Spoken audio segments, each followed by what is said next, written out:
So I've decided I'm going to go for a little bit of a long run. Currently Saturday night, so 5:45 p.m.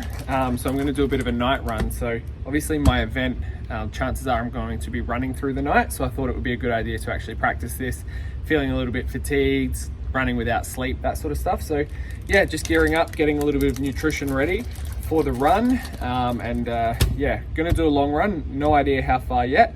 Maybe see if we can crack 100 Ks, because that would give me a lot of confidence going into the event. But yeah, see how we go. Whew. All right, first lap down. So that is 21 Ks done. And yeah, it's 8:30 p.m. right now. So that was a lot hotter than I expected. It was around 28, 29 degrees. So still is, but the sun's gone down now. So I actually really struggled on that lap.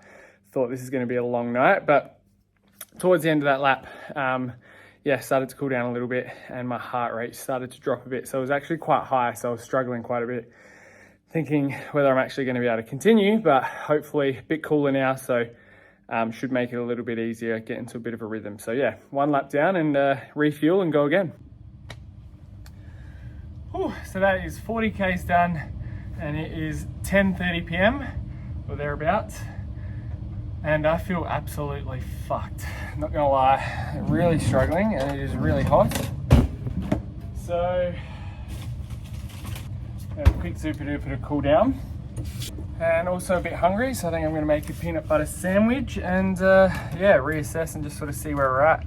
I also think I might have to change the loop a bit. So I've been doing a 20K loop. I might try and do a 10K loop now, just because I'm finding I'm running out of fuel, needing to rehydrate a bit quicker. So I had to stop at a servo on that lap, grab a bottle of water, and don't want to do that each lap.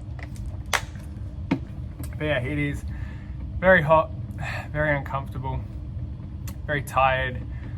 Oh, I'm just struggling right now. So, oh, how good though. Saturday night, where else would you rather be? At the gym, having a super duper, making a peanut butter sandwich. Yeah, contemplating running out for your next lap so you can do 50 Ks. Riveting stuff. So unfortunately, had to pull the pin on that one. So stopped at 50 Ks. So I literally would have just said in that last video that I was going to try and go out and do another 6 laps of a 10K loop. So did the 10K loop and I was just struggling hard.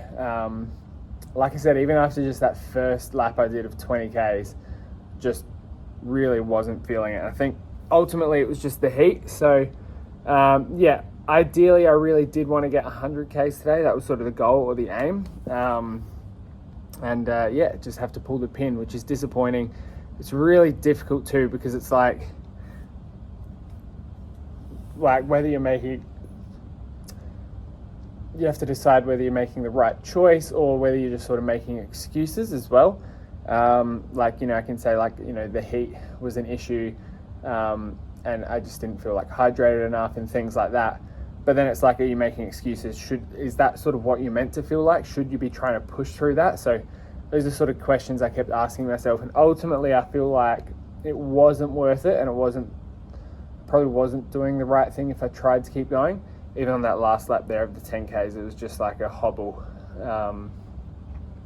So yeah, it's quite disappointing, but that's okay. A few lessons learned, which is good. Still happy to obviously get 50 Ks in. Like, that's the other thing as well, is having a positive mindset. Even just during that last lap, I tried really hard to stay positive, but because as soon as you just have negative thoughts come in or any sort of self-doubt, then like you're just ruined, and that's really hard to come back from. So yeah, a few lessons learned. Still very happy to do 50 Ks and obviously get that in, and my legs felt really good, which is great. It was just, yeah, like I said, even last video I would have done the 40K sort of training run and felt really, really good doing that one. But even today, just after that first 20Ks, just felt shocking. So yeah, I think a bit hotter than I expected, was sweating like a bitch the whole time.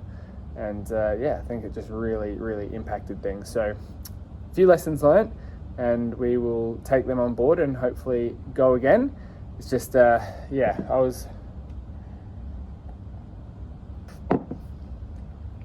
obviously I got some of the content for this video you know, obviously the plan was to complete the whole run and film the whole thing and then upload that. And then when I thought I'd have to pull the pin, I was like, oh, fuck it, I'm just going to not even worry about this video, or I'll delete all of this. But then I thought, well, the whole thing is to sort of document this journey, which sort of means documenting when things don't go to plan as well, which is probably something you don't often see, and it would probably be, you know, a little bit misleading if I wasn't to show when things don't go to plan as well. So, you know, if you just saw all the good training sessions and all the things which go well. So, yeah, this is obviously definitely a big part of it. It's like you can plan things as much as you like, but then sometimes things don't go to plan, so you have to alter things and make adjustments and whatnot. So that's what we'll do. And yeah, like I said, we'll try and learn from a few of these lessons, reassess, and then try and go again and improve next week. It's just been annoying because, yeah, even this week, there's just been a few things just haven't gone to plan. Been a few like missed sessions, or the sessions haven't felt that great. Recovery's been pretty poor this week. So again, it just is what it is, and you just got to sort of adapt to it as best you can and deal with it, and yeah, go from there. So anyway, I'm going to shower up, recover, and go to bed, and yeah, I'll catch you all in the next video. So that last video that you would have just seen, that was actually a couple of weeks ago, and I haven't, well, it was like 2 or 3 weeks ago, so I haven't posted anything since then, purely because I went to Melbourne the week after, and then when I got back, went for a run, and I've had a bit of a calf injury since then, so haven't really been running, which isn't ideal because I'm about 5 weeks out from the event. Started to get into a bit more running again this week, but it's definitely not 100%, which is extremely annoying. There's not much I can really do about it at this stage. I sort of just have to try and recover, make sure I'm not overdoing it. Sort of in the lead up, I've been running, you know, close to 100 Ks per week, and now the last week or two, it's only been like less than 30 Ks. So really hoping that recovers quick, and yeah, I can get into a few more or solid weeks of training before the event actually starts. So see how we go, but that's also why I probably haven't really posted much over the last few weeks, or any updates or anything like that, because I haven't really been doing much. So it's a bit of a shame, but fingers crossed we are on the mend. And yeah, like I said, 5 weeks to go, so excited, but hopefully everything's all good, and then we can finish off strong.